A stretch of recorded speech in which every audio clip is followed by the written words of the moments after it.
ኢየሱስ ክርስቶስ ጌታ ነው። እስኪ በአምላካችን ፊት እንቆምና የእግዚአብሔርን ቃል ምናነበበት ጊዜ ነው የሚሆነው። የዚህ ፔፐር ባይብል የያዛችሁ ሰዎች ካላችሁ የድሮን እንደኔ አይነቱን ከሆነ የያዛችሁት ገጽ 705 እንባቆም ስለሆነ ነው። እንባቆም መጽሐፍ ላይ እንሄድና ባለፉት አንድ ጊዜ እኔ ስለ እግዚአብሔርን ስለማወቅ ተናግሬ ነበር። ከዛ ቀጥሎ ፓስተር ዳኒ በዛ ላይ ተናግሮ ነበር። ያለፈው ሳምንት ደግሞ እግዚአብሔር ትንቢታዊ የሆነ መልእክትን ደግሞ ሲያሰማን ነበር። ግን ያው እንመለስና ይሄ አምላክ እንደገና እጅግ ገዝፎ በፊታችን ዛሬም ይታየናል። የዕንባቆም መጽሐፍ ላይ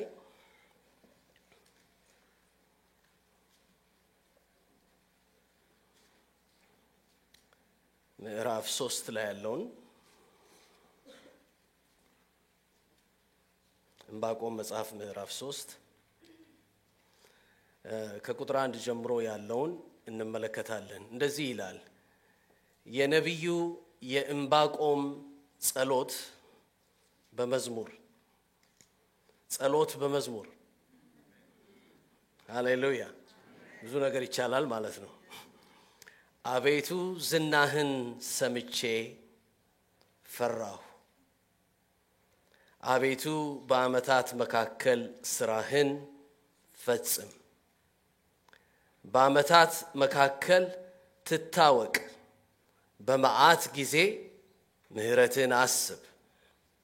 እግዚአብሔር ከቴማን ቅዱሱም ከፋራን ተራራ ይመጣል። ክብሩ ሰማያትን ከድኗል፣ ምስጋናውም ምድርን ሞልቷል። ጸዳሉ እንደ ብርሃን ነው፣ ጨረር ከእጁ ወጥቷል። ኃይሉም በዚያ ተሰውሯል። ቸነፈር በፊቱ ይሄዳል፣ የእሳትንም ነበልባል ከእግሩ ይወጣል። ቆመ፣ ያህዌ ቆመ፣ ምድርንም አወካት። ተመለከተ፣ አሕዛብንም አናወጠ። የዘላለም ተራሮች ተቀጠቀጡ፣ የዘላለም ኮረብቶች ቀለጡ። መንገዱ ከዘላለም ነው። የኢትዮጵያ ድንኳኖች ሲጨነቁ አየሁ። የሚዲያምም አገር መጋረጃዎች ተንቀጠቀጡ። በውኑ እግዚአብሔር በወንዞች ላይ ተቆጥቷልና ቁጣ በወንዞች ላይ መዓትህም በባህር ላይ ነውና በፈረሶች በማዳን ሰረገሎች ላይ ተቀምጠሃል። ቅኔ ነው፣ መዝሙር ነው፣ ጸሎት ነው እና እግዚአብሔር በዚህ መንገድ ራሱን እየገለጠ ስለሆነ የሚገርም ነው። በቃልህ እንደማልክ መቅሰፍትህን አወጣህ፣ ቀስትህንም ገተርክ።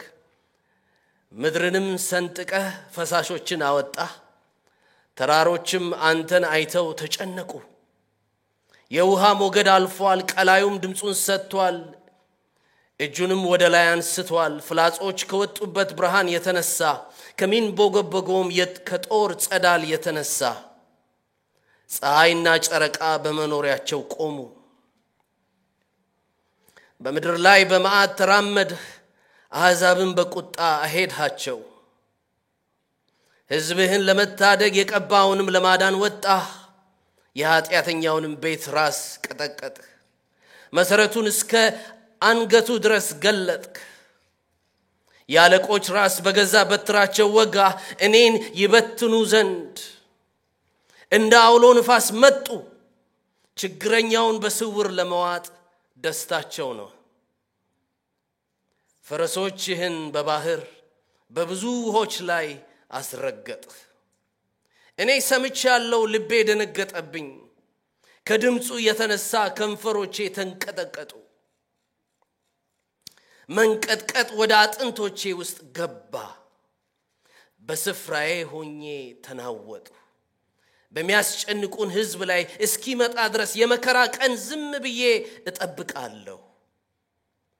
ምንም እንኳ በለስ ባታፈራ፣ በወይንም ሐረግ ፍሬ ባይገኝ፣ የወይራ ስራ ቢጎድል፣ እርሾችም መብልን ባይሰጡ፣ በጎች ከበረት ቢጠፉ፣ ላሞች በጋጡ ውስጥ ባይገኙ፣ እኔ ግን በእግዚአብሔር ደስ ይለኛል በመድኃኒቴ አምላክ ሐሴት አደርጋለሁ ጌታ እግዚአብሔር ኃይሌ ነው እግሮቼን እንደዋላ እግሮች ያደርጋል በከፍታዎችም ላይ ያስኬደኛል እግዚአብሔር ሆይ እነሆ ሕዝብ በፊት ቆመዋል ለልባችን ተናገር እጅግ ትልቅ የሆነውን ግርማህን ጌታ ሆይ አሳየን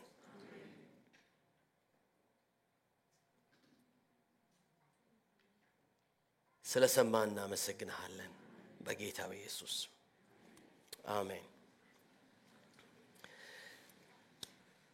ባለፈው የዛሬ 3 ሳምንት በፊት የእግዚአብሔር ራሱን በገለጠበት መንገድ ኃያል በኃይሉ አይመካ ጠቢብ በጥበቡ አይመካ ባለጠጋም በባለጠግነቱ አይመካ ነገር ግን እኔ ምህረትን ፍርድን ጽድቅን የማደርግ አምላክ መሆኔን በማወቁ በማስተዋሉ በዚህ ይመካ አለ እግዚአብሔር እዛው ኤርሚያስ ላይ እንደዛ ብሎ 9:23 ላይ እንደዛ ብሎ ከገለጠ በኋላ 10ኛው ምዕራፍ ላይ ዕንባቆምና ኤርሚያስ እንደ ኮንቴምፖራሪ አብረው ጎን ለጎን የነበሩ ነቢያቶች ናቸው እና እዛ ኤርሚያስ ላይ 10ኛው ምዕራፍ ላይ ሲገልጸው አንድ በጣም በማለዳ ልቤን የሚያሞቅ የእግዚአብሔርን ነገር እዛ ላይ መለከት ነበር ኤርሚያስ ምዕራፍ 10 ላይ ምን ሚል ቃል አለ እናንተ የእስራኤል ቤት ሆይ እግዚአብሔር በእናንተ ላይ የተናገረውን ቃል ስሙ ይላል እግዚአብሔር እንዲህ ይላል የአሕዛብን መንገድ አትማሩ ከሰማይ ምልክትን አትፍሩ ተወርዋሪ ኮከብ ይሄኛው እንደዚህ አይነት መንፈስ ነው ያኛው ይሄ ነው የሚያመጣው ብላችሁ ሰማይ ላይ የምታዩት ምልክትን አሕዛብ ይሄንን ስለሚፈሩ እናንተ አትፍሩ እኔ ከአማልክቶች መካከል የተለየው አምላክ ነኝ በግርማ የተለየው ነኝ በሞገስ የተለየው ነኝ በክብር የተለየው ነኝ እኔ ታላቅ ነኝ ልዩ ነኝ ጌታችን ኢየሱስ ክርስቶስ እንኳን በጸለየበት በዮሐንስ ወንጌል ምዕራፍ 17 ላይ 3 ቃላቶች አባቱን የጠራበት አለ አብ አባት ሆይ ቅዱስ አባት ሆይ ጻድቅ አባት ሆይ እግዚአብሔርም ሰው አንድ ነገር በማወቁ ይመካ አትፈርድም ወይ አትወርድም ወይ አትቀድም ወይ አትመጣም ወይ አይበል ይወቅ አንድ ነገርን ፍትህን ለኔ ተውልኝ ፍትሃዊ የሆነ አሰራርን እኔ አደርጋለሁ በመድር ላይ አንዳች ነገር አይኔ ዘወር ሚል ማላየው ጨለማ ውስጥ ያለ ማላቀው የሚያመልጠኝ ነቢያት ሬስል እንዳደረጉ እንደዛ የለም ስለዚህ እግዚአብሔር ምን ብሎ ይገልጥላቸዋል የአሕዛብን መንገድ አትማሩ እኔ ልዩ ነኝ ከሰማይ ምልክትን አትፍሩ አሕዛብ ይፈሩታልና የአሕዛብ ልማድ ከንቱ ነውና ዛፍ ከዱር ይቆረጣል በሰራተኛ እጅ በመጥረቢያ ይሰራል በብር በወርቅ ያስጌጡታል እንዳይናወጥ በችንካር በመዶሻ ይቸነክሩታል እንደ ተቀረጸ አምድ ናቸው እስኪ አንዴ እንደ ተቀረጸ አምድ ናቸው በሉ እቺ እንደ ተቀረጸ አምድ ናቸው የሚለው ቃል እንንጃ እንግዲህ ያን ጊዜ ሲተረጉሙት አንዳንድ ጊዜ የትርጉም ክፍሎች ውስጥ እንደው ብገኝ ያምረኛል ለመስማት ሰዎች የሆነ ቃልን ምን ብለው እንደሚያመጡትና ባህልን አውድን ቃልን ሰው ከአንድ ቋንቋ ወደ ሌላ ሲቀለብሰው ሲመልሰው ሲያመጣው ምን ያህል ያን ነገር ይዞት እንደሚመጣ እና አሁን እዚህ ጋር የተቀረጹ ናቸው የሚለው የእንግሊዝኛ ባይብል ይዛችሁ እየተከተላችሁኝ ያላችሁ ሰዎች ምን ሚል ቃል አለው their idols are like scarecrows in a cucumber field እና የአዲሱ መደበኛ በጣም ደስ የሚል ቃል ለሱ አግኝቶ ጣዖቶቻቸው እንዳው እስኪ አብራችሁ በማለት ደስ ይበላችሁ መቀልበስ ስላቃታቸው የተቀረጹ ናቸው ብሏል ስለሱ በስዕል አስረዳል እስኪ ጣዖቶቻቸው በሉ በዱባ እርሻ መካከል እንደቆመ ይሄን አማርኛ ስሙ ማስፈራራቾ እስኪ ማስፈራራቾ በሉ እስኪ አዲ እግዚአብሔር አንዳንዴ ለባሪያዎቹ ዜማን የሚሰጠው ቅኔን የሚሰጠው በቃ አጥንቱስ ቅርቅር እንዲል ነው የሆነ ማሳ መካከል ያለ ወፍ ማባረሪያ መሰልኳችሁ ወይዴ የሆነ ከንቱ ነገር የሆነ በዱን ነገር አሁን እዚህ ሀገር ምናቀው ወፍ ማባረሪያ እንዴት ነው የሚሰሩት? የሰው ጃኬት የሰው ሱሪ ወስደው ሳር ውስጡ ከተውበት ኮፍያ ላይ ደፍተውበት ከዛ በኋላ እርሻ መሃል ላይ እንዲያ ያለ የሆነ ነገር አለ አይደለ? መጽሐፍ ቅዱስ እነሱን የሚያመልኳቸው የሚከተሏቸው እንደዛ ናቸው ይላል። አሁን እግዚአብሔር ራሱን እየለየ ነው። እነዚህ አይድሎች እንደ ስኬርክሮውስ እንደ በሆነ ኪውከምበር ፊልድ ዱባ ማሳ ላይ እንዳለ የዱባ እርሻ እንዳለ አንድ የቆመ ነገር ይመስላሉ። እኔ ግን ምንድነኝ? ልዩ ነኝ። በግርማዬ የተለየው ነኝ። ምጽፉ ሰዎች ዛሬ በልቤ እግዚአብሔር የሞላው መልእክት እግዚአብሔር እጅግ ታላቅ አምላክ ነው የሚል ነው። እጅግ ታላቅ አምላክ ነው። እኔና እናንተ መስኪኖች የሆኑ ሰዎች ጋር መጥቶ ራሱን ቢገልጥም አንዳንድ ጊዜ እያንዳንዱ መስኪን ልብ ውስጥና ጓዳ ውስጥ እግዚአብሔር የሚያጫውተው ነገር የሚገልጥለት ነገር እጅግ የሚገርም ነገር ነው። ከሚገልጣቸው የሱ ትልቅ ማንነት ሚረዳን እነዚህን ሶስት ነገር ጻፉና አሰላስሉ። እግዚአብሔር እጅግ ታላቅ ነው ማለት ከመንገዱ ከአሰራሩና ከጊዜው ጋር እስማማለሁ ማለት ነው። እጅግ በጣም ትልቅ ስለሆንክ ማስተዋል ያንተ ስለሆነ ዕውቀት ያንተ ስለሆነ ፍርድም ቢሆን ያውም ሰው መመርመር እስከማይችለው ድረስ ዕውቀት ቢሆን 139ኛው መዝሙር እንደሚናገር ልደርስበት ማልችል አይነት ዕውቀት ስለሆነ ጥልቅ ስለሆነ ጥበብ ባለጠጋ ስለሆነ ፍርድ ስለማይመረመር መንገድ እንደሰው ስላልሆነ ምን ይላል? እስማማለሁ በመንገድ ምርጫ ምን ልልበት ቦታ ለማድረስ ነው። እግዚአብሔር ከእስራኤል ድንበሮች ይልቅ ታላቅ ነው። 7 ነጥብ ልስጣችሁና እሱን ዛሬ እንማራለን።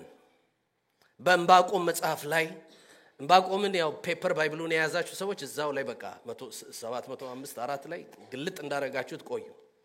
የዕንባቆም መጽሐፍ በሚጀምር ሰዓት እንግዲህ ምዕራፍ 1 ቁጥር 1 ላይ ነብዩ ዕንባቆም ያየው ሸክም ወይ አዲሱ ትርጉም የያዛችሁ ንግር ወይ መልእክት ወደ ዕንባቆም የመጣ የእግዚአብሔር ቃል ይሄ ነው። የዕንባቆም መልእክቱ ለየት የሚለው ወይ እግዚአብሔር እስራኤልን ወክሎ እግዚአብሔር ጋር እየተሟገተ አይደለም፣ ወይ ደግሞ ከእግዚአብሔር የሆነ መልእክት ተቀብሎ ለእስራኤል እየተናገረ አይደለም። የግል ትግል ውስጥ ነው ያለው። ልክ ብዙዎቻችን አሁን ይሄን ቤት ሞልተን አለን 7 ነጥብ አንዴ ልስጣችሁና መከተል እኔ እንድትችሉ በመሄድበት ሁሉ አንደኛ ምዕራፍ 1 ቁጥር 1 ምን ይላል? ነብዩ ዕንባቆም ያየው ሸክም ይህ ነው። አቤቱ እኔ ስጮህ የማትሰማው እስከ መቼ ነው? ስለ ግፍ ወደ አንተ እጮሃለሁ አንተም አታድንም። ወይ ጉድ!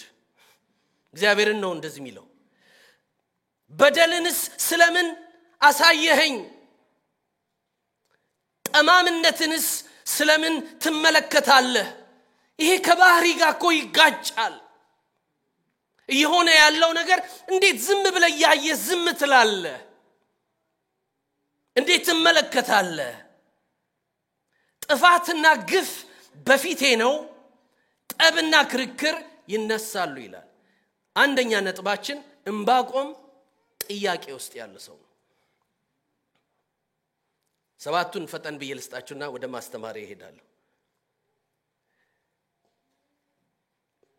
ሁለተኛ እግዚአብሔር የመለሰበት መንገድ የበለጠ ጥያቄ ውስጥ የከተተው ሰው ነው። ጥያቄን ጠይቆ እግዚአብሔር የመለሰበት መንገድ የበለጠ ጥያቄ ውስጥ የከተተው ሰው ነው። ሶስተኛ ጠይቆ እግዚአብሔር ለጥያቄው መልስ ሰጥቶለት በሰጠው መልስ ውስጥ የበለጠ ጥያቄ ውስጥ ሆኖ በመጠበቂያ ላይ ቆሜያለሁ ይላል። የቆመ ሰው ነው፣ እየጠበቀ ነው ያለው። እንዴት ጠብቆ እንደቀጠለ ሲናገር አራተኛ ጻድቅ በእምነት ይኖራል ብሎ በእምነት እየኖረ ያለ ሰው ነው። ዕንባቆም ምዕራፍ 2 ቁጥር 20 ስንት ዘመን እግዚአብሔር በዚህ ቃል ልባችሁን ደግፎ እንዳኖረን ያላውቅም፣ ግን ለብዙዎቻችን ወንጌል አማኞች ልብ የሚደግፍ የመጽሐፍ ቅዱስ ክፍል ነው በልባችን ብዙ ጊዜ ይዘነው የምንኖረው እግዚአብሔር ግን በተቀደሰ መቅደሱ አለ እግዚአብሔር አለ ሚል መገለጥ ውስጥ እግዚአብሔር አመጣው ጠየቀ እግዚአብሔር ለጠየቀው ነገር መለሰለት ምዕራፍ 1 ከ5 እስከ 11 የእግዚአብሔር መልስ ነው እግዚአብሔር በመለሰለት ነገር ውስጥ ምዕራፍ 1 ከ12 ጀምሮ ያለው እንደ እግዚአብሔር ከጥያቄ መልስ ይበልጥ ጥያቄ ሞላኝ ብሎ የተጨነቀበት ቦታ ነው ምዕራፍ 2 ሲጀምር እንዲህ በጥያቄ ብሞላም ግን በፊትህ እቆማለሁ እጠብቅሃለሁ እግዚአብሔር ደግሞ ገለጠለትና አምስተኛ ምናል በእምነት እየኖረ አራተኛ አምስተኛ እግዚአብሔር አለ አለ አንድ ይሄ ማህበር እግዚአብሔር አለ በሉ ስድስተኛ ይሄው ምዕራፍ 3 ላይ እንደምትመለከቱት እግዚአብሔር መጣ ይላል መጣ አለ አለ መጣ ሰባተኛ ሲጀምር እንዳነበብኩላችሁ በአምልኮ ዘጋው አጠገባችሁ ያለ ሰው ታሪካችን በአምልኮ ነው የሚዘጋው ብሉት በምን ይጀምራል በጥያቄ ሊጀምር ይችላል ግን ታሪካችን በምንድን ነው የሚዘጋው በአምልኮ ነው ጥያቄ እግዚአብሔር ባይዘዌ የሰውን ጥያቄ አይፈራም ሰዎች በሚያልፉበት ነገር እግዚአብሔር ጋር ሙግት ይዘው ክርክር ይዘው ሲመጡ አንዳንድ ጊዜ ሰዎችን አንናገራቸው የሆነ እኔ ብዙ ጊዜ እንዲህ አይባልም አይደል እግዚአብሔር እኔ ግን እንደዛ ነው ውስጥ የሚለው እያሉ ሰዎች ሲያለቅሱ ብዙ ጊዜ እኔ ሰዎችን በመስማት ነው ማገለግለው እኔ መንፈስ ቅዱስ እንዳውም ውስጤን ግድ ካላለኝ አልናገርም ምክንያቱም ሰውን የሚችለው እግዚአብሔር ብቻ እንደሆነ ገብቶኛል አንዳንዴ ደግሞ ሰዎችን ልትሏቸው የምትችሉትንም ነገር አንዳንዴ ነው ያልኩት ራሳቸው ሊሉት ይችላሉ ምናልባት ሲሉት ያደሩትም ነገር ይሆናል ግን they want to say it የሆነ ያልገባቸው ነገር አለ የዕንባቆም እንግዲህ ታስታውሳላችሁ የእስራኤል ታሪክ ላይ የመጀመሪያው 3 ነገስታቶች ዘመን አንድ ላይ ሆኖ የመጀመሪያው 120 ዓመታት የመጀመሪያው ንጉስ ሳኦል ሆነ 40 ዓመት ሁለተኛው ንጉስ ዳዊት ሆነ 40 ዓመት ሶስተኛው ንጉስ ሰለሞን ሆነ 40 ዓመት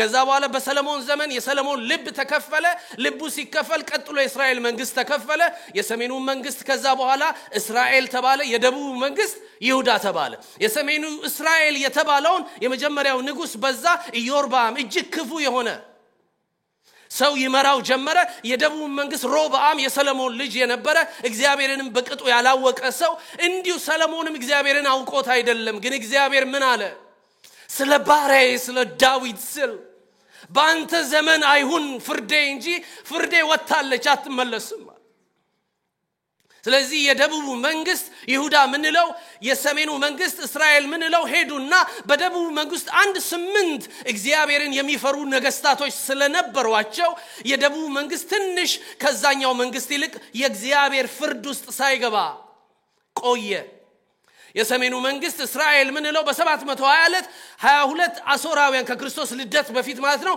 መተው ፈጽመው አጠፉት አወደሙት ከዛ ደግሞ በዛ ጊዜ ሲያጠፉ የሚያረጉት ነገር ምንድነው ህዝብን ከመካከል ይወስዱና ሌላ የማረኩት ህዝብ ጋር ይቀላቅሉታል እዚህ ጋር ደግሞ ያሉትን ካሸነፏቸው በኋላ ከሌላ ስፍራ የማረኳቸውን ያመጡና ይቀላቅሏቸዋል አዲስ ኪዳን በመታጠኑ ሰዓት ሳምራውያንን ሲመለከቱ ይንቋቸው ይጠሏቸው የነበረው ከዚህ የተነሳ ነው ድብልቅ ናቸው እንደኛ የጠሩ አይደሉም ለማለት ነው እኛ ኢየሩሳሌም የእግዚአብሔር የእግር መረገጫ ከተማችን ናት መቅደሱ እኛ መሃል ነው ያለው የነገስታት ላይን እኛ ጋር ነው ያለው የዳዊት ዘር እኛ ነን እነሱ ግን እንዲህ ናቸው ለማለት የሚጠቀሙበት ለዚህ ነው አሁን ዕንባቆምን የምታገኙት የሰሜኑ መንግስት እግዚአብሔር በ722 ከክርስቶስ ልደት በፊት ስላወደመው ስላጠፋው ምን ብሏል የለም የደቡብ መንግስት ላይ ግን ልክ እንደ ኤርሚያስ ዕንባቆም ራሱ የተናገረው ትንቢትን ሲፈጸም ያየ ነብይ ነው ስለዚህ የመጨረሻው እንደውም ብዙዎች የሚያስቀምጡት በ586 ነው የደቡቡ ወይም የይሁዳ መንግስት በባቢሎናውያን ፈጽሞ የጠፋው። ያ ከመከሰቱ 10 ዓመት የመጨረሻዎቹን አብሯቸው የነበረ ነብይ ነው ዕንባቆም። ስለዚህ በዛ መካከል ግፍን ይመለከታል። በዛ መካከል የጣዖት አምልኮን ይመለከታል። እግዚአብሔርን የሚያክል እንዲህ ግርማን የለበሰ ክብርን የለበሰ ሞገሳም የሆነ አምላክ ያለ የሆነ ወፍ ማባረሪያ እያመለኩ ይመለከታል። ከዛ እግዚአብሔርን በጥያቄ ይሞላል። አንተ ግርማን የተሞላ አንተ የኪዳን አምላክ አንተ የእስራኤል አምላክ የአባቶቼ አምላክ ወዴት ሄደ ነው ሰው ግን ማይገባ ነገርን እንዲህ ያመለከ እንዲህ የተከተለ ያለው ብሎ እግዚአብሔርን ይሞግተዋል። እግዚአብሔር ሞጋጆችን ያስተናግዳል። እንደውም ኢሳይያስ 1:18 ላይ ታስታውሱ እንደነበረ ይጋብዛል ሁሉ ኑ እንዋቀስ ይላል እግዚአብሔር ይላል። ኑና እስኪ ጥያቄዎቻችሁን አምጡ። ሰዎችን እግዚአብሔር ጥያቄዎቻቸውን ይዘው እንዲመጡ ፈቃዱ ነው። ጌታችንም ኢየሱስ ክርስቶስ ራሱ ታስታውሳላችሁ ለምን ብሎ በመስቀል ላይ አባቱን ጠይቋል። አባት ሆይ ለምን አንዴ እስኪ ለምን በሉ። እቺ ለምን ከመሲሁ አፍ ወደ ቅዱስ ጻድቅ አባባት ስትሄድ እስኪ ያስቡት። ለምን ተውከኝ? ስለዚህ ዕንባቆም የሱ ተራው ነው። ለምንድነው ነገሮች እንዲህ የሚሆኑት? ማለት አካሄድህ ልክ ኢሳይያስም እንደተታገለ እንደ ሴሊሁም ውሃ ቀስ ብሎ እንደሚፈስ ውሃ ነው ያንተ ነገር የሚፈሰው። ለምን ፈጠን አትልም? ለምን አታገሳም?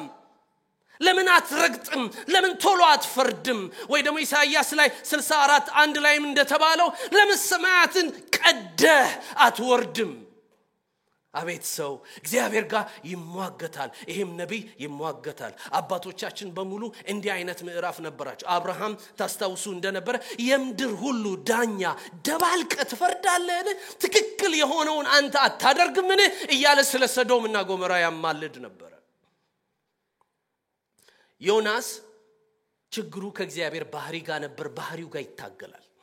ማለት እንደ አንድ መልካም አባት አንድ ቀን ልጁን ናስኪ እንውጣ ብሎ ወስዶ ከዛ መንገድ ላይ መኪናውን አቆመና ሰፈር ውስጥ ደግሞ የማልጅ እንደሆነ ምን እንደሆነ ቆሽሽ ያለውን ነገር ደግሞ የሚመስል አንድ ልጅን አብሮ ብድግ አድርጎ በአንድ መኪና ውስጥ ወስዶ ከዛ በኋላ በአንድ መኪና ወስዷቸው ያንንም ልጅ አሳጥቦ ከዛ በኋላ አንድ አይነት ልብስ አልብሶ አንድ አይነት አይስክሪም ሰጥቷቸው ሲመለሱ ምንም እኮ የጎደለበት ነገር የለም። ዮናስ ግን አንድ አረከን እኮ የምፈራው ባህሪ ይሄ ነበር። sometimes ብዙ ሰዎች ነው እግዚአብሔርን ካለማወቅ የተነሳ ሰይጣንን መስረው እግዚአብሔርን ይቀርቡታል። ቅዱሳንን በመክሰስ ወይ ደግሞ እንደው ቁጣ ለመቀስቀስ ሙከራ ሰምታል ግን አይታል ግን አሁን ልክ በዚህ ዘመን ፖስት የተደረገውን ልክ ይሄ ፑር ዝም ብሎ ማርኬቲንግ ሳይኮሎጂ ነው ግን ፖስት ሳይወርድ ቶሎ ተመልከት ምናምን ሚል እንደሚለጥፉሉ ማለት ነው። ሳይወርድ ተመልከተው ይሄ ነገር ዲሊት ሳይሆን ይሄው እንደሚሉን እግዚአብሔር አየኸው ግን ለምን የነነዌ ሰዎች አሶራውያን ማለት ነው ቅድም የነገርኳችሁ ነው። እስራኤልን የሰሜኑን መንግስት እንዴት እንዳደረጉ ታውቃላችሁ። ነነዌ ማለት የዛ ዋና ከተማ ነው። ይሄ ያህዌ የእስራኤል የኪዳን አምላክ ህዝቡ ዳርቻ ወጥቶ ይሄንኑ ልብና ባህሪውን ይዞ ከእስራኤል ዳርቻ ተሻግሮ ወደ ነነዌ ገባና ነነዌን በ3 ቀን ውስጥ ትገለበጣለች ያለ ትገለበጣለች ሲላቸው ሰዎቹ ማቅለበሱ እልተው እንስሳውን ማስራቡን እግዚአብሔር ራሱ ልቡ ተገለበጠው ደግሞ። አቤት እግዚአብሔር የተዋረደ ልብ ጋር ያለው ንክኪ እኛ መካከል ብዙ ጊዜ እንጠቋቆማለን። የበቃ ወይ ከኛ መካከል ሚችል ያለ ይመስለናል። እግዚአብሔር አፍ ሁሉ ይዘጋ ሁሉ ከኃጢአት በታች ነው አለ። የተሻለ የለም ከመሃላችሁ። ስለዚህ ይሄ ልቡ አስቸገረው ዮናስ እና ዮናስ ስትራግል ያደረገው ለኔ የምታደርገውን ነገር ለምን ለነሱ ታደርጋለህ? አንዳንዴ ልክ እኮ ነው ታስተውል ፀሐይ ባስቸገረው ጊዜ አንድ ዛፍ መጣችና እፊቱ ወዲያው አስጠለለችውና እሷ ስር ፀሐይ አቃጥሏችሁ ጥላ እንዴት ደስ እንደሚል ታውቃላችሁ አይደል ከዛ እግዚአብሔር ጥላ ውሃ ከለላ ሆነለት ባንዴ ያህዌ ጥላ ውሃ ከለላ ሆኖለት እዛው እርፍ ሲል አንድ ትል መጣችና ይላል ያንን ዛፍ ስትበላው ተናደደ ይላል ምን ያለ እኔን አስጠልለኝ እነሱን አንጨርጭራቸው አንዳንዴ ጸሎታችን እኮ እንደዚህ እኔን አስመልጠኝ እነሱን ግን አንጨርጭራቸው አንዳንዴ ስንፈርድም እግዚአብሔር አንዳንድ ጊዜ ከታወርን ራሳችንን ፈራጅም ተፈራጅም አድርጎ ያስቀምጠናል አሁን ዕንባቆም ይዝና እንደ አባቶቹ ይሞግታል ምን ያህል በዚህ መልእክት እኔ እንደምሄድ አላቅም ግን በግልጽ እግዚአብሔር የሰጠኝ መልእክት ነው ሴም ቲንግ ሁለት ሰዎች ላንሳላችሁና ከዛ ወደ ንባብ ይመለሳል ኢዮብ በሚያነሳበት ሰዓት ኢዮብ 12:13 በጣም ልብን ይነካል ጥበብ ያንተ ነው ኃይል ያንተ ነው መምከር ያንተ ነው ማስተዋል ያንተ ነው ለካ አረጋውያን ጋር አይደለም ጥበብ ያለው መንገዴን አልተረዱትም መንገዴን አላወቁልኝም ይላል አሁንም እየታገለ ነው ያለው የዕንባቆም ትግል እንደሆነው እግዚአብሔር ደግሞ ጣዖት አምልኮ አየ እኔም አይቻለሁ ግፍ አየ እኔም አይቻለሁ የድሃውን ወዝ ሳይከፍሉት ሲያሰሩት አየ እኔም አይቻለሁ በመካከል ያለውን ክፋት ኃጢአት ሁሉ አየ አይቻለሁ አለና ከዛ ሄደና አንድ እግዚአብሔር አንድ መጥረጊያ የሆነ ቆሻሻ ከቆሻሻው የቆሸሸ መጥረጊያ አንስቶ እግዚአብሔር መጥረግ ሲጀምር አንተ ክፋትን ጠማምነትን ማየት አትችልም ቅዱስ ነህ ኃጢአትን ማየት አትችልም በምን አይን ነው ይሄን ቆሻሻ መጥረጊያ የተመለከተው ከኛ በቆሸሹት ቆሸሻችሁ ብለ እኛን ልጠርግ ነው አለው ከነሱ የቆሸሸ ባቢሎን ነበር ምዕራፍ 1 ከ5 እስከ 11 ላይ የደቡቡን መንግስት ይሄ እንግዲህ በ597 ከክርስቶስ ልደት በፊት ልክ 586 የመጨረሻ ሁሉ የፈረሰበት ነው 3 ጊዜ ነው ያጋዟቸው በመጀመሪያ ዙር የተጋዙ አሉ በሁለተኛው ዙር የተጋዙ አሉ መጨረሻ ደግሞ እንዳለ ባቢሎን አጥፍቷቸው መቅደሱን አቃጥሎ ቅጥሩን አፍርሶ ያጋዘበት ታሪክ አለ አሁን ሚለው እግዚአብሔር አሳየው የለመንከኝ ነው አይደል እዚህ መታየውን ግፍ እዚህ መታየውን ኃጢአት እዚህ መታየውን እርኩሰት የሆነ ነገር አድርግ የት ሄደ ነው አንተ ሁላም የሆነው ያልከኝ ነው አይደል አደርጋለሁ ሰዓቴ ሲሞላ አደርጋለሁ ታደርጋለህ አሜን አቤት አንዳንዴ እኮ አሜናችን ማስተዋል ከሌለበት የኛን ተውት ዘንድሮ ቀድሞ አሜን ባለም ይሆንልን መስሎ እንደሆነ አላቅም እንዳው ቃልኩ አሜን አሁንም እንዳትሉኝ ብዬ ነው ምዕራፍ 1 ቁጥር 5 ላይ የሆነ በጣም እንወደው ቃል እኮ ነው አይደል እናንተ የምትንቁ ሆይ አንድ ቢተረክላችሁ ስንኳ የማታምኑትን ስራ በዘመናችሁ ሰራለሁ ብሎ አይ ቲንክ ዕንባቆም መንቀጥቀጥ ሳይጀምር አይቀርም አሁን የማታምኑትን ስራ ሰራለሁ እዩ ተመልከቱ ተደነቁ ሲል በዘመኔ አዲስ እያለ የሚጸልየው ዕንባቆም በዘመነ ድንቅ ነገር እሰራለሁ ሲል እንዴት አርጎ በመናቡ ባቢሎንን ይሳል ድንቁ ነገር ምንድነው በደቡብ መንግስት በይሁዳ ውስጥ ያየውትን ነገር ሁሉ በባቢሎን ጠርገዋለሁ እግዚአብሔር በመካከላችን ይታወቅ ዘንድ ፈልጓል ሰው የሚበስለው እግዚአብሔርን ሲያውቅ ነው እኛ አዲስ ኪዳን ማለት ይሄ ያህዌ በክርስቶስ ኢየሱስ ራሱን የገለጠልን ሰዎች ማለት ነን ኤኒ ታይም እኔ ብሉይ ኪዳን በማጠና ሰዓት አምላኬ እኮ ነው ይሄ ማለት እግዚአብሔር አደረገ ሲል ያን የሚችል አምላክ ነው ይሄን ይጠላል ሲል ያን ለዘላለም የሚጠላ አምላክ ነው ይወዳል ሲል ያን ለዘላለም የሚወደውን ነገር የሚወድ አምላክ ነው ባህሪው አይሻሻል አያድግ ኢየሱስ ለእግዚአብሔር አልሞተለት እግዚአብሔርን ልብ ለመለወጥ ሳይሆን ራሱ ክርስቶስ እኮ ማለት የማይታይ አምላክ ኤግዛክት ኢሜጅ ይለዋል ለዚህ ነው ምንድነው የሚለው ቃልም ሥጋ ሆነ ጸጋና እውነትን ተሞልቶ በእኛ መካከል አደረ ብሎ ከዛ ግን ምንድነው አንድያ ልጁ እርሱ ራሱ ለኛ የድሮ ትርጉም ላይ ተረከው ይላል እግዚአብሔርን ያየ አንድስ እንኳን የለም ይልና አንድያ ልጁ ግን እርሱ እግዚአብሔርን ተረከው ይላል አዲሱ መደበኛ ትርጉም ላይ ነው ገለጠው ይላል ዴሞንስትሬት አደረገው ኢየሱስ የእግዚአብሔር መገለጫ ነው የእግዚአብሔር መንገዶች ዕንባቆም ባቢሎን እንዳሰናከለው ዛሬ ብዙዎች ነን መስቀል የሚያሰናክለን ለምን ዓለምን በመስቀል ያድን ዘንድ እግዚአብሔር መረጠ ያ የእግዚአብሔር ጥበብ ነው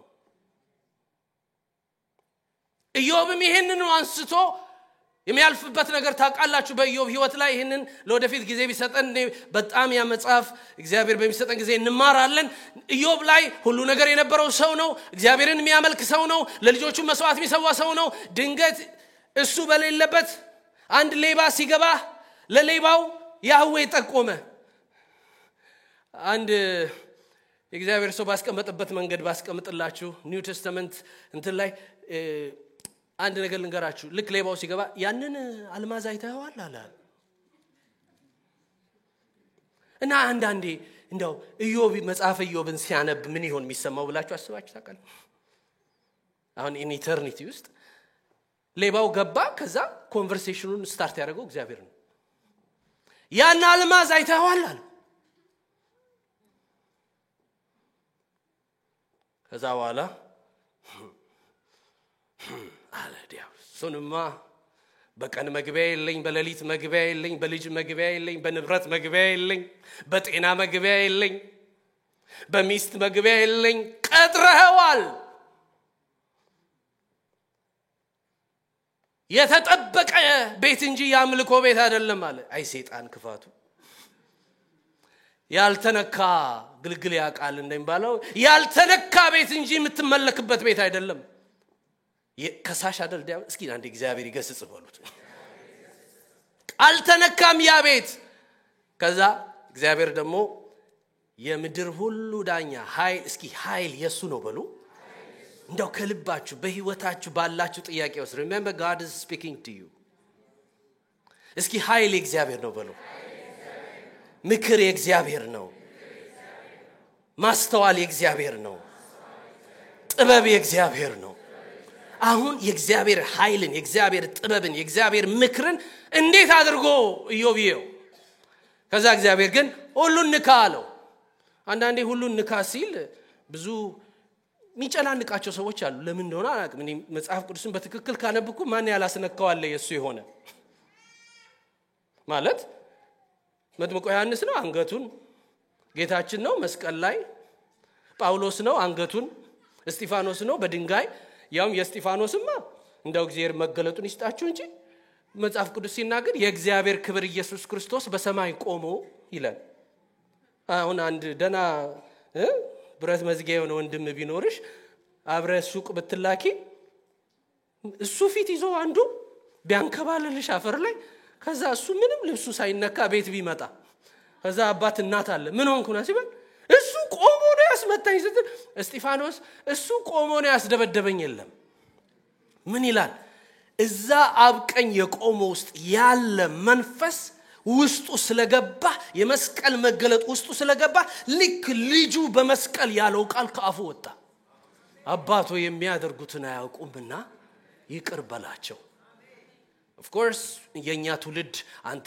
ከየትኛውም የተለየ ሞገሳም አትነካም የተባለ ትውልድ ነው ያዘንጣል ያሽሞነሙናል አልጋ ባልጋ ነው መንገዱ ምናም ተብሏል እንደዛ ብሏችሁ የጀመራችሁ ሰዎች ካላችሁ ዛሬውኑ ቶሎ ምኞታችንን መሻታችንን ነገራችን ጌታ ያስተካክልልን ጳውሎስ ሲናገር እንመታለን አለ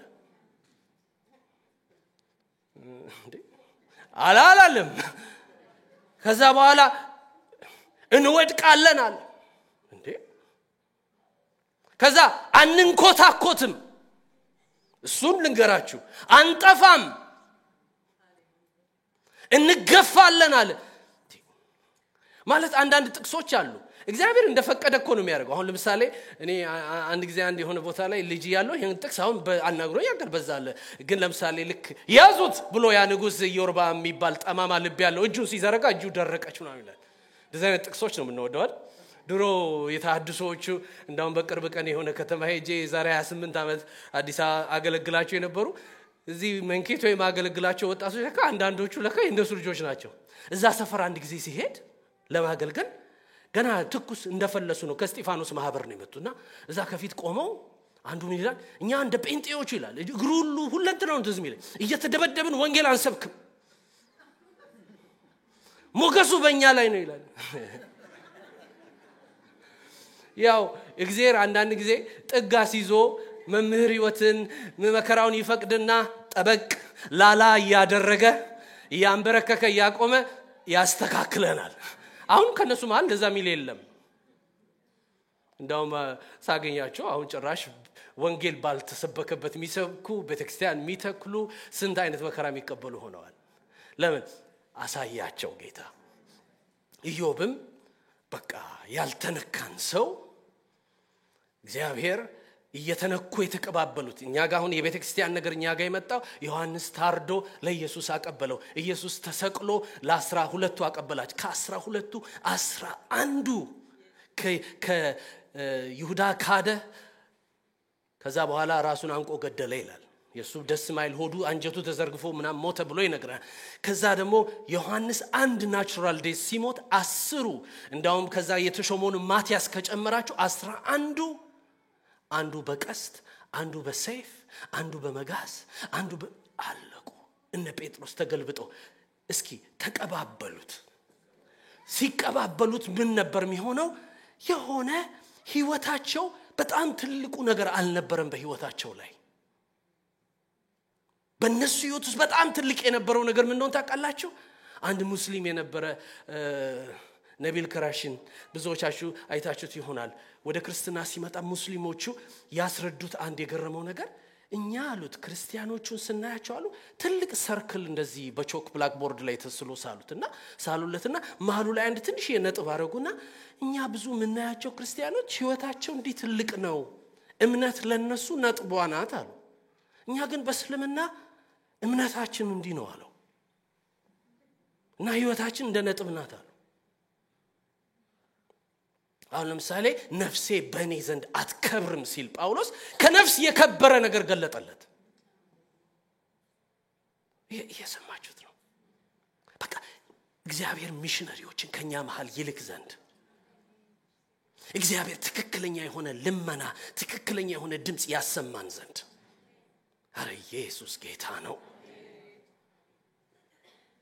ያለፈው ሳምንት አንድ ኢትዮጵያ ውስጥ ሚያቀኝ አንድ ወንድም ኢትዮጵያ ውስጥ ለሚሰራ ለአንድ ነጭ ሰው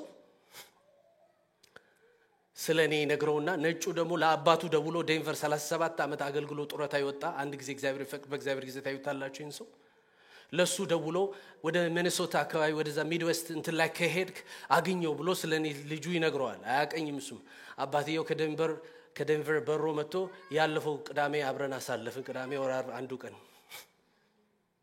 ቀኖቼ እየረዘሙ እየበዙ እየግራ ያገቡኛል አንዱ ቀን ብቻ አሳለፍን። ከዛ ሲመጣ ተገናኘን። ቤዚክሊ ኢንተርቪው አደረገኝ እና ብዙ ነገር ጠየቀኝ ተነጋገርን። ከዛ ግን ሲነግረኝ እኔ አለኝ አባቴ ሜዲካል ዶክተር ነው አለኝ። ከዛ ደግሞ ስፔሻላይዝ ያደረገው በሌፐርሲ ቁምጥና በሽታ ላይ ነው አለ። አባቴ ሚሽነሪ ሆኖ ያገለገለው የአረባዎቹ መጨረሻ 50ዎቹ ላይ ኢትዮጵያ ነው አለና በአማርኛ ቡናን ጠጣ እንደ ያለኝ ነው really this is what happened። ከዛ እኔ ያለኝ የመጀመሪያውን 10 ዓመት እዛ ነው ተወልጄ ያደግኩት አለኝ። የፈላሾች እኛ ምንላቸው ኢትዮጵያዊ አይሁዶች የሆኑትን ከኢትዮጵያ በረው ወደ እስራኤልም የገቡ ጊዜ አብሮ በሽታቸውንም ይዘው ስለመጡ አንዳንዶቹ የቁምጥና በሽታ ስለነበራቸው በዛ ላይ ስፔሻላይዝ ያደረገ ዶክተር ስላልነበረ አባቴን ነበረ እዛም ደግሞ ይላኩታል። ሶማሌ ውስጥም ለብዙ ዘመን በዛ ወንጌል እንደሰራ የሚገርማችሁ እኮ ነው። አባቱ ሚሽነሪ እሱ እዛ ተወልዶ ያደገ ከዛ በኋላ ደግሞ ልጁ ደግሞ 10 ዓመቱ ሲሆን ግሩሜን እንዲያስረዳኝ ጠይቄው ነበር ብቻ የሆነ እዚህ ጋር አርተሪ ነው ፊስቹላ ምናምን የሚባል ብቻ የደም ስር ተጠላልፎ በአንድ ላይ ሆኖ ትምህርት ካለው በኋላ ታስተካክላል የደም ስሩ ብቻ ሲያስረዳኝ እሱ ያለኝ የሆነ ተጠላልፎ አንድ ላይ ሆኖ እጄ በጣም ታመምኩኝ አለ ህክምና ኢትዮጵያ ውስጥም የትም በሄድ አልተገኘም ስለዚህ ወደ ኒውዮርክ አመጡኝ አለ በዛ ጊዜ ሲጸለይልኝ አለ ጠራልኝ የኛን አባቶች ጠራልኝ ጋሽ ዘለቀ አለኝ ከዛ ጋሽ አሰፋ እንደዚህ ነው ታውቃለህ they prayed for me አለኝ ከዛ በኋላ እኔ ደግሞ የነበርኩበት ከተማ ውስጥ በጣም ትላልቅ ስም የነበራቸው ካትሪን ኩልማን he prayed for me ኦራ ሮበርት እንደውም እኔ ዛኔ የተማርኩት አለኝ from 1978 until 1982 ዛ ስቱደንት ነበርኩ አለኝ ከዛ ተጸለይለት በአጋጣሚ ሰውየው አልተፈወሰም ስለዚህ ነፍሱን ለማዳን አምፒቴት አድርጉት የግራጁ ማለት ነው ከዛ ይሄ ሰው በዘመኔ አለ እኔ እኮ የሚገርመኝ ስለ እጁ አያወራኝም እኮ ይነግረኝ በእኔ እጅ ምክንያት አባትና እናቴ ከኢትዮጵያ ወጡ ብዬ በጣም ያመኝ ነበር አለኝ እግዚአብሔር የልቤን ህመም አይቶ ልጄን ሚሽነሪ አድርጎ ላከልኛል አሁን ልጁ ከረንትሊ አዲስ አበባ ውስጥ ያለ ሚሽነሪ ነው 4 ልጆች ወልዶ ዛል አንዳንዴ of course እኛን ያላወራረድኩት ስንት ይቀረኛል በሚል ነው መስቀልን ምን መለከተው አሪፍ ሚስት ሰጥቶኛል ጤና ሰጥቶኛል ገንዘብ ሰጥቶኛል ተምሬያለሁ ምናምን እስኪ ደግሞ ስንት ይቀረኛል እና ምሳሌነቱን ሙሉ ለሙሉ ከውስጣችን ወጥቶ በመትክ የሰራህልኝ ያላወራረድኩት ይጨመርልኝ ብቻ ነው አሁንኛ ውስጥ ያለው እነዚህ ሁላ ሰዎችም ደግሞ በሙሉ ተነክተዋል እና ይሄ አንድ ሚለርስ ይባላል ምን አለኝ በጣም ብዙ ሰዎች እምነት ስለሌለህ ነው ይሉኛል አለኝ he said that to me I think እምነት ስለሌለው ነው ኢየሱስ በ33 ዓመቱ ይሞተው እምነት ስለሌለው ነው መጥምቁ ዮሐንስ አንገቱ በሰይፍ የተገደለው እምነት ስለሌለው ነው ጴጥሮስ ተዘዝቆ የተገደለው እምነት ስለሌለው ነው ጴጥሮስ እስጢፋኖስ በድንጋይ ተወገረው ነው ወይስ አምኖ ኖሩለት አንዳንዶች በእምነት ትንሣኤን ተቀበሉ ሌሎች በእምነት ሞትን ናቁት ሞት ፕራይስ ታግ ላይ ተንጠልጥሎ ነበር ልብስ ልትገዙ እንደምታነሱት ሲመለከቱት መካድ ይላል መትረፍ የሚባለው መጣና መትረፍ በመካድ መልበስና መውጣት ይቻላል ሲባል መትረፍን ናቁት ይላል አንድ እስኪ ናቁት በሉ ራእይ 12 ላይ እግዚአብሔር ቃል ሲናገር ምን ይላል መሰላችሁ ነፍሳቸውን እስከ ሞት ድረስ አልወደዱትምና ይላል ጭንቀታችን በሙሉ የመጣው ነፍስ ከመውደድ ነው ስላልበቃን ነው የሆነ ነገር አሁን the biblical God እኛ ጋር ሲመጣ ሊያናግረን የሚፈልገው ጉዳይ ወደ አራቱም ማዕዘናት ካንተ ጋር መሄድ ፈልጋለሁ ከዛ በኋላ እናየውና ጌታን ሄልዝ ኢንሹራንስ አለ ድንጋይ ምናምን ቡሌት ፕሩፍ ድንጋይ ፕሩፍ ሰይፍ ፕሩፍ በቃ አታስነካኝም እኔ ወደ ሚኒስትር ስመጣ ጌታ ቃል ሰጥቶኝ ነው የመጣሁት በዚህኛው ዙር ስመለስ ምን እንደሚያገኝ ባታውቅም በመንፈስ ታስሬ ወደ ኢየሩሳሌም ሄዳለሁ የሚለውን ቃል ነው የሰጠኝ እሱን ይዤ ነው የመጣሁት ወደዚህ ሲመጣ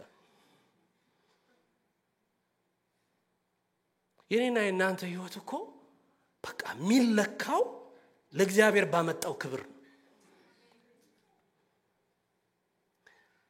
በሆነልኝና ባልሆነልኝ ነገሮች በሁለቱም ቅድም መዝሙሮቹ አይደል ላይ ታጭ በእናው እግዚአብሔር ትልቅ ነው በቃ እና አሁን they wrestle with this God ግርማን የተሞላ ሞገሳም የሆነ አስፈሪ የሆነ አምላክን እንዴት ነው አንተ ባለበት ዩኒቨርስ እስራኤል እንዲህ የምትሆነው ቤተክርስቲያን እንዲህ የምትሆነው ከዛ ደግሞ የሚሆነው ነገር ብቻ ሳይሆን የምትጠቀምበት መንገድ በግ ትልካለህ መስቀል ላይ የሚታረድ ትንሽ ጥርስ ያለው ሚያገሳ ሚናከስ ነገር ስጠን።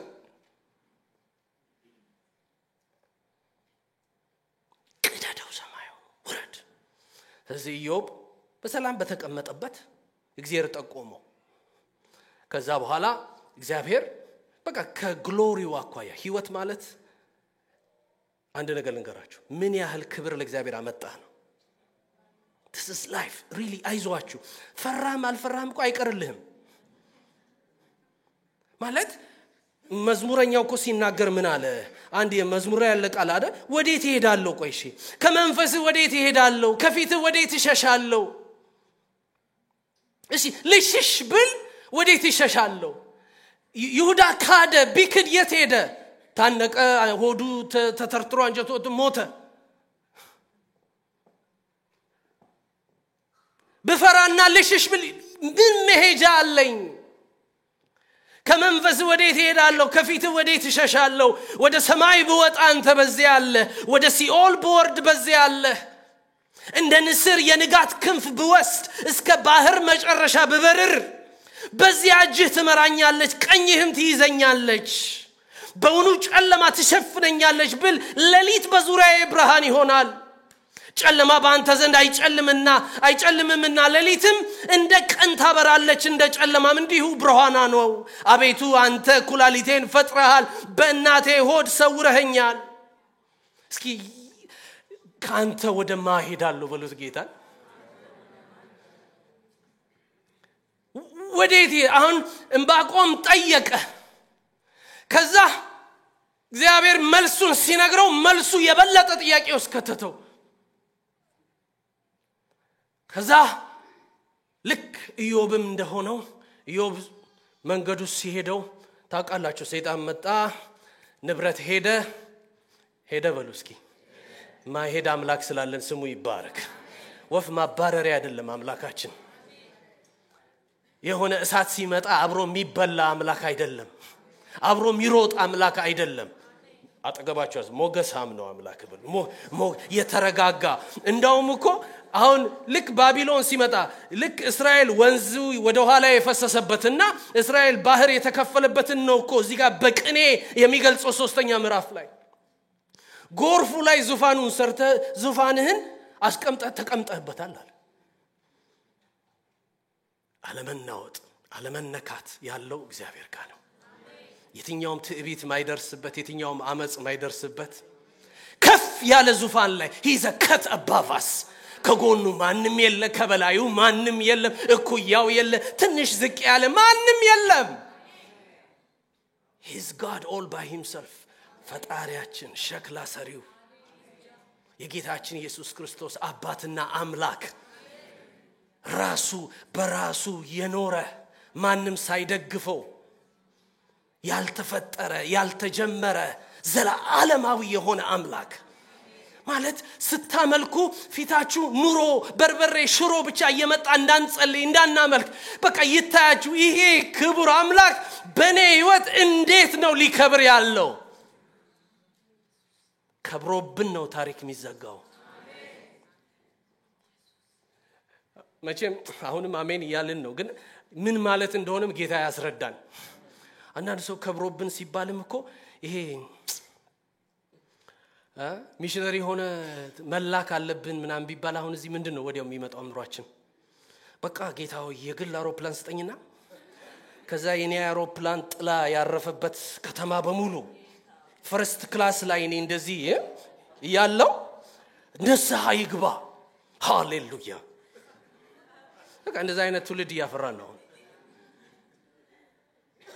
እግዚአብሔር በግሪል ሂድበት ካለ ይሂድበት አሜን በጣም እኔ አንድ ነገር ልንገራችሁ ከኛ የተሻለ ከኛ መሃል ጀግና የለም የእግዚአብሔር ሰዎች ታሪክ በሙሉ የጸጋ ታሪክ ነው ስለፈለክም ስላልፈለክም አይደለም እሱ የጻፈው መጽሐፍ አለ በህይወት ላይ እንዴት እንደሚከበር ብዙ ጊዜ ያነሳላችኋለሁ አንድ ትንሽ ጌታ ወደ ጥልቁ ሳብ ያረገን ነው መሰለኝ ማለት ሰዎችን ያዘጋጀ ነው ጌታ አንዳንድ ጊዜ God reduces you to himself ያራገፈ የቀነሰ ራሱን ያስቀርልሃል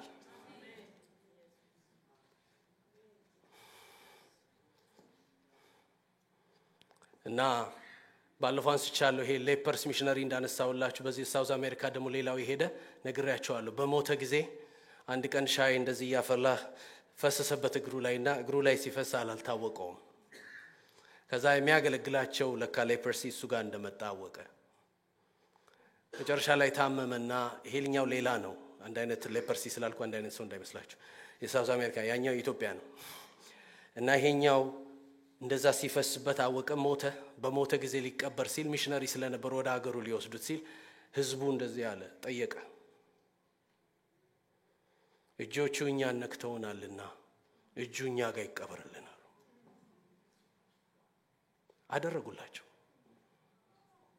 ይታችዳስ እንደው እግዚአብሔር የሆነ ህዝብ መንከያ ያርገን እግዚአብሔር በቃ ማለት ሰዓቷ ደርሳ ዝም ብለን መሰብሰብ ቀደም እንደሚል መሰብሰባችን አይቀርም አይደል ግን የሆነ ህዝብ መንከያ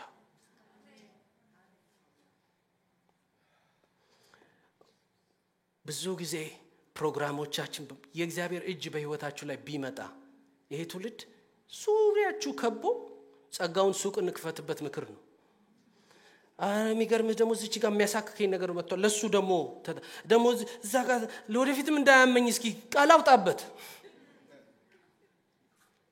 የእግዚአብሔር ግሎሪ ቢመጣኮ ተሸክሞ ወስዶ እኮ መድኃኒት በረከትና ብርሃን ሊያረግህ እኮ ነው እንጂ ከዚህ በላይ እንዲመቸኝ ደግሞ even ክብር ይገለጥ ስትል what do you have in mind ኢየሱስ የሰው ልጅ ሊከብር ነው ሲል that's what he had in mind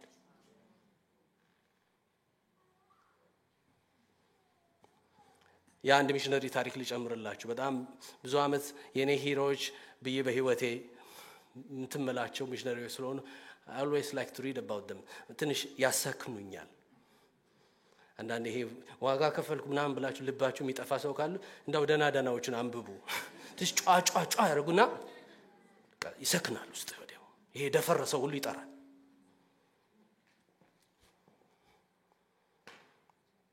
አንዱም እንደዚህ ለሚሽነሪ ሲሄድ መርከቡ ተሰበረ መርከባቸው ተሰበረና ከዛ በኋላ አንድ ነገር ሆነ አንድ ደሴት ላይ ተፋው ሰው የሌለበት ነው ቆይቷል ረጅም ጊዜ ነው ድሮን ምናምን እንዳሁን የለም ከዛ ማንንም አላገኘም ቀናቶች አለፉ በጣም እየተራበም ያለ ጌታዬ እኔ ላንተ ሚሽነሪ ሆኜ ልሄድልህ ነበር ግን ይሄው እዚህ ደሴት ላይ እየራበኝ ነው ብሎ በየቀኑ ዲቮሽኑን መጽሐፍ ላይ ይጽፋል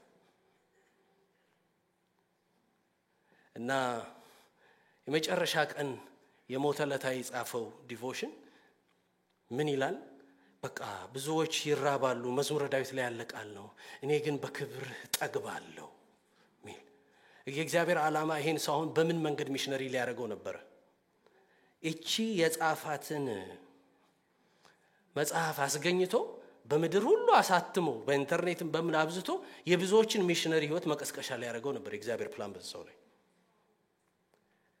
Do you think your God can be outsmarted by the devil? የሆነ ሁኔታ outsmart ሊያደርግ የሆነ ሰዎች ተሰብስበው outsmart ሊያደርጉት ይችላል ወይስ በቃ ህይወትን መስጠት እኮ ማለት በምንድነው በኔ ህይወት ልትከብር ያለው በዛ ክብር ጌታ ሆይ አሜን አሜን አላችሁ እኮ አሜን እኮ ማለት እስማማለሁ ማለት እኮ ያ እንዲህ ስላችሁ እግዚአብሔር መክበሪያውን መንገድ መራጭ እሱ ነው እና አስቴር ለመሆን የተጠራሽ አስቴር ትሆኛለሽ አሁን ችግሩ ምንድነው እኛ የጥቅስ ፎርሙላ ከተን እግዚአብሔር ቬንዲንግ ማሽን አይደለም E3 ስትል ኦቾለኒ ተፋልሃል ሚል የሆነ ማሽን አይደለም እግዚአብሔር F4 ስትጭንለት ቸኮላት ይጥልልሃል እና አሁን አንዳንድ ሰዎች even ማስተማር የሚመስላቸው F4 ካልክ እንዲህ ይሆናል E3 ካልክ እንዲህ እግዚአብሔር እንደዛ ነው ህይወቱን ሰጥቶ ህይወትን እንድትሰጠው የሚጠብቅ አምላክ ነው ካለዛስ የስንዴ ቅንጣት ካልሞተች ብቻዋን ትቀራለች አታፈራ አታስከብር ብቻዋን አለ ጌታ አንተን ማብዣ መንገዴ ሞት ነው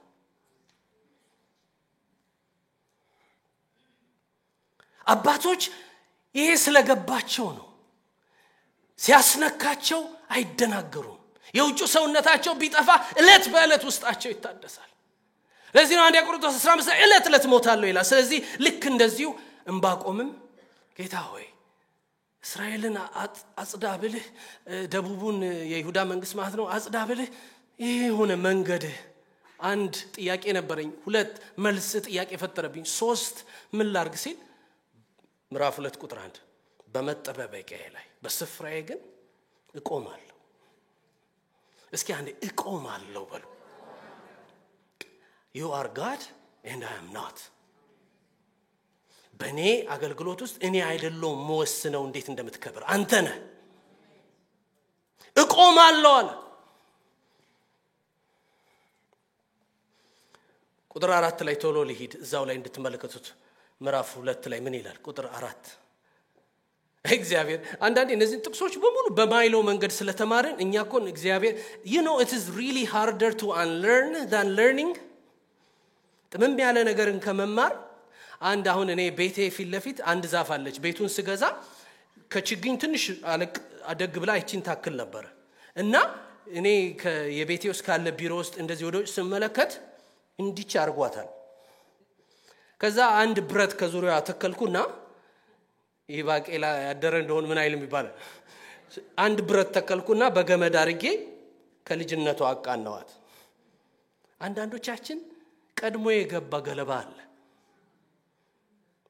ሪሊ ገንዘብ ለእግዚአብሔር እንዳትሆን ይታገላል፣ ይሞግታል። እንዴ የእውነት ጆሮን ሰጥተህ ብትሰማው ማን ነው እግዚአብሔር ሚል ነው? ያ መንፈስ ማን ነው እግዚአብሔር እንዲሆንለት ዘንድ ማለት ልጠቀምበት እንጂ ለምን ይጠቀምብኛል? የሆነ ፍላጎቴ ላይ መውጣበት መሰላል ነው እንጂ እግዚአብሔር ለምንድን ነው እሱም ያሰማራኝ? ለዚህ ነው ምን አይነት ትውልድ ተሰብስበን መንፈስ ቅዱስ ሆይ ልከንሃል እንላለን። መልአክ ልክ ያለው አረባካችሁ ሂዱ ነው ያለን ጌታ። እኔና እናንተን ላኩ የመላክ ላኩ ያላችሁ መልአክ ላኩ እግዚአብሔርን ላኩ ተብለን ነው ጸሎት ያስተማረን። አላውቅም መንፈስ ቅዱስ ያስተካክለን እንግዲህ። ስለዚህ the reason ይሄን በቃ ሰዎችን ጌታ ይፈልጋል። እየታገለን ያለው ሊወስደን ያለን ቦታ አለ። እሺ ተመልከቱት። ስለዚህ ምዕራፍ 2 ቁጥር 1 ላይ በመጠበቂያዬ ላይ ቆማለሁ በአምባዬም ላይ እወጣለሁ የሚናገረኝን ስለ ክርክሬም የምመልሰውን አውቅ ዘንድ እመለከታለሁ። እግዚአብሔር መለሰልኝ እንዲህም አለ አንባቢው ይፍጠን። አሁን እንደዚህ ጋር የሆነ አሁን ይሄን ስንማር በእኛ ዘመን ነው በቃ ውስጥ ያለውን ነገር ምንድነው ጻፈው ከዛ በኋላ ፊት ለፊት አድርገውና ትሆነዋለህ። ምንድነው የሚጻፈው? ባቢሎን ይመጣል፣ ከዛ ደግሞ ይሁዳን ያጠፋል፣ ይሄ ደግሞ የእግዚአብሔር መንገድ ነው። I'm not happy። ጻፈው። ይፈጥን ዘንድ ራእዩን ጻፍ፣ በጽላት ላይ ግለጠው። ራእዩ ግልጽ ነው።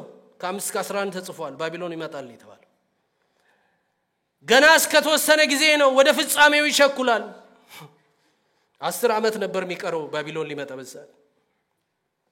እርሱ አይዋሽም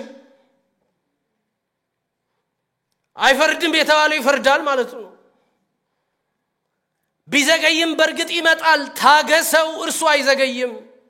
4 ቁጥር እነሆ ነፍሱ ኮርታለች በውስጡም ቅን አይደለች። ጻድቅ ግን አንዴ እስኪ የጉባኤ ጻድቅ ግን በሉ አንዴ የፈለገውን መንገድ እግዚአብሔር ይምረጥ። የጻድቁ ምላሽ ይሄ ነው። ብዙ ጊዜ በአዲስ ኪዳን ተደግሞ ይሄ ቃል ተጠቅሷል፣ ግን አውዱን ተመልከቱት። ጻድቅ ግን በእምነቱ በህይወት ይኖራል። አንዴም በሉ እስኪ ጻድቅ ግን በሉ አንዴ በእምነቱ በህይወት ይኖራል። እምነት ማለት ይሄ ሞገሳም ግርማ የተሞላ አምላክ ፊት ይቆማል።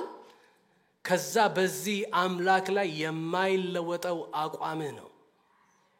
አምነኸው ትኖራለህ፣ አምነኸው ትሞታለህ፣ አምነኸው ትወጣለህ፣ አምነኸው ትወርዳለህ። አምነኸው ህዝብን ላንተ አሳልፎ ሊሰጥ ይችላል። ቢሊየንስ ባንተ ላይ ሊያምንህ ይችላል።